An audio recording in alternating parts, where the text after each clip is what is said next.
Corona काल ने स्वास्थ्य सेवा प्रणाली पर भारी दबाव डाला है। फिर भी स्वास्थ्य संस्थान ही इस महामारी के खिलाफ अग्रणी लड़ाई लड़ रहे हैं।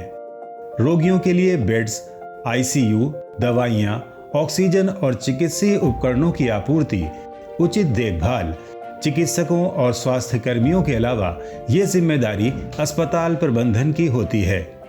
इसके लिए प्रशिक्षित प्रबंधकों को नियुक्त किया जाता है। कोरोना जैसी महामारियों को देखते हुए बेहतर और उन्नत स्वास्थ्य सेवाओं की जरूरत है, जिससे अस्पताल प्रबंधकों के लिए भी अवसर बढ़ रहे हैं। अस्पताल प्रबंधन के अंतर्गत स्वास्थ्य सेवा प्रबंधन विभाग आता है, जिसके तहत अस्पताल संबंधित सभी व्यवस्थाओं पर नजर बनाए रखनी होती है ताकि संसाधनों का पूरा और सही इस्तेमाल किया जा सके। साथ ही कुशल डॉक्टरों को अस्पताल से जोड़ना, आधुनिक उपकरणों और प्रौद्योगिकी की व्यवस्था करना, अस्पताल की वित्तीय व्यवस्था, कर्मचारियों की सुविधाओं का ध्यान रखना, मरीजों के लिए कुशल सेवा प्रदान तंत्र विकसित करना अस्पताल प्रबंधक के काम का हिस्सा होता है। एक अनुमान के मुताबिक आने वाले वक्त में 10 लाख से ज्यादा हॉस्पिटल मैनेजर्स की आवश्यकता होगी। Health care administration, health care management या हॉस्पिटल मैनेजमेंट के नाम से जाने जाने वाले इस क्षेत्र में बिना मेडिकल की पढ़ाई किए भी करियर बनाया जा सकता है। अस्पताल प्रबंधन पाठ्यक्रमों में मुख्यतः अस्पताल प्रबंधन में स्नातक, अस्पताल प्रबंधन में परास्नातक और अस्पताल प्रबंधन में MBA कोर्स शामिल हैं। अस्पताल प्रबंधन में MD और MPhil भी किया जा सकता है, लेकिन इस पाठ्यक्रम के लिए अभ्यर्थी का MBBS होना जरूरी है। चिकित्सक ये पाठ्यक्रम कर प्रबंधन क्षेत्र में भी जा सकते हैं। इसके अलावा अस्पताल प्रबंधन में डिप्लोमा और सर्टिफिकेट पाठ्यक्रम भी उपलब्ध हैं।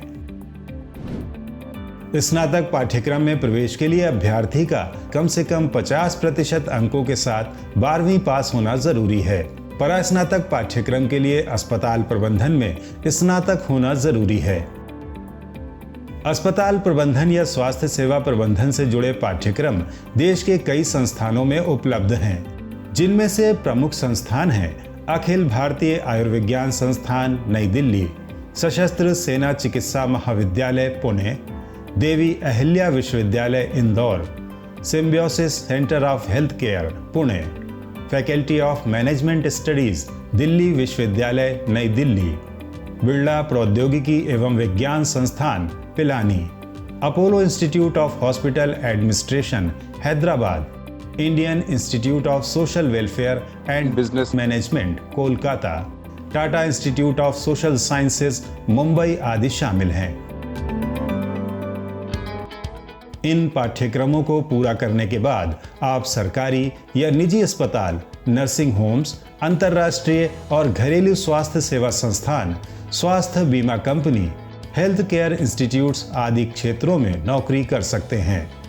पाठ्यक्रम और योग्यता के अनुसार एक अभ्यर्थी सहायक अस्पताल प्रबंधक, ब्लड बैंक प्रबंधक या स्वास्थ्य सेवा प्रबंधक से शुरुआत कर चिकित्सा महाविद्यालयों में डीन और निदेशक तक के पदों तक पहुंचकर अच्छा वेतन प्राप्त कर सकते हैं। इस तरह चुनौतियों का सामना करने में सक्षम युवाओं के लिए अस्पताल प्रबंधन करियर का एक अच्छा विकल्प बन सकता है।